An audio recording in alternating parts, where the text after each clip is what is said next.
Topstep just updated their payout policy and it's pretty good. Now, if you remember, just as of yesterday, the payout policy had two specific things. Number one is you had to have 5 days of $200 of profit before you'd be eligible for a payout. Number two was that your payout minimum had to be at least $500. And it seems like they've gotten away from both of those things. So let's explore the new updates. Now, you would think with an update of this magnitude, it'd be everywhere on the website, but that's just not how Topstep does things. So a friend of mine sent me a screen grab of something. I had to go check it out for myself. Nothing changed as far as the pricing of the evals go. However, right here under the payout policy, simple payout policy, 5 winning days of $150 or more to get a payout, which is fantastic. That's a 25% drop from what it was just yesterday. So from 200 down to 150. Now this encourages traders to trade a little smaller. Even though there's a scaling plan, you can still size up with 2 full minis. So you can scale down a little bit. And really this is 150 is one trade. Like that's one solid trade and you've passed what you needed to capture 1 day to get a payout. You're 1 day closer with $150 to get a payout.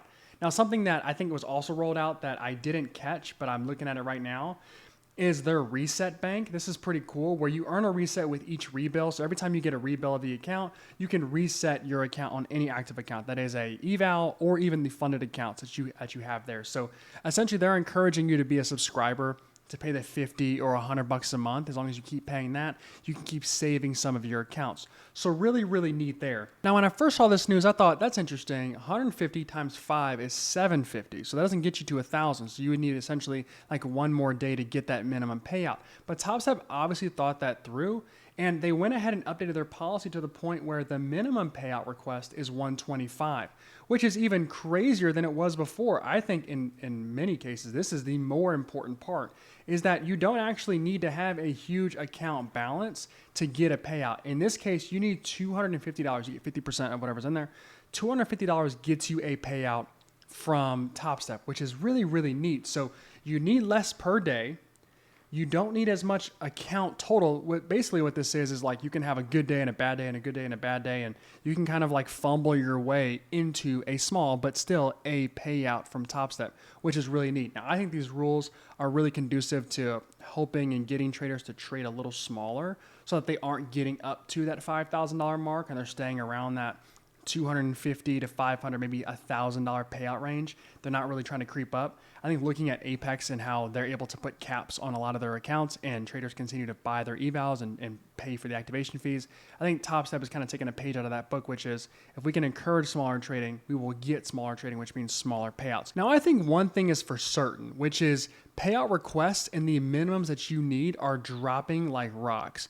Across different firms and across different accounts, the amount of money that you need to actually pull out or have as profit is shrinking. And I think there's 2 reasons for that.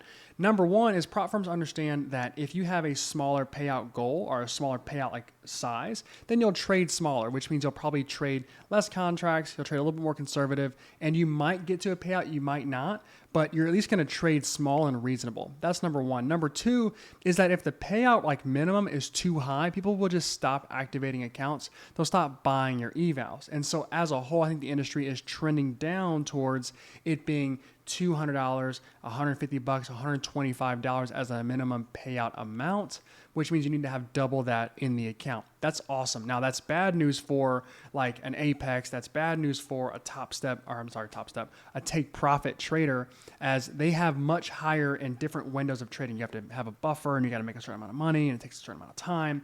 Topstep's really coming in and squashing a lot of that. So my funded futures, Topstep, even alpha futures is fantastic. They have a very small minimum as well. And so you're seeing that this is winning out over these larger companies who have buffers, not even larger companies, but different companies who have buffers and different things before you can earn a payout. At the end of the day, prop firms are here to serve the trader. But recently it's been, or the entire time, I guess I could say, the trader is serving the prop firm all of your money through evals and activation fees. So we'll see as where the industry goes. I think the industry on average is going down in minimum payout amounts. And also, I think activation fees are going to be a thing of the past. in not too distant of a future. So evals might be a little higher as far as fees go, but there won't be that activation fee once you pass. And then again, it'll be really quick and easy for you to get a payout. And I'm thinking 5 days might be like Stone Age stuff by the time we get to the end of the year. I think we could start seeing firms have 3-day payout periods where you might have to have a certain amount of profit, or different accounts that might allow for that. And also the reset bank is pretty cool. That was a thing when I first got into prop firms not that long ago. That's kind of coming back now. So charging an extra little fee to reset your account to maybe where it was. Really interesting. So we'll see where prop firms go. Let me know in the comments, what's your favorite prop firm? Why? And is Topstep, what they're doing, is it good or do you not like it? Let me know, but I'll see you in the next one.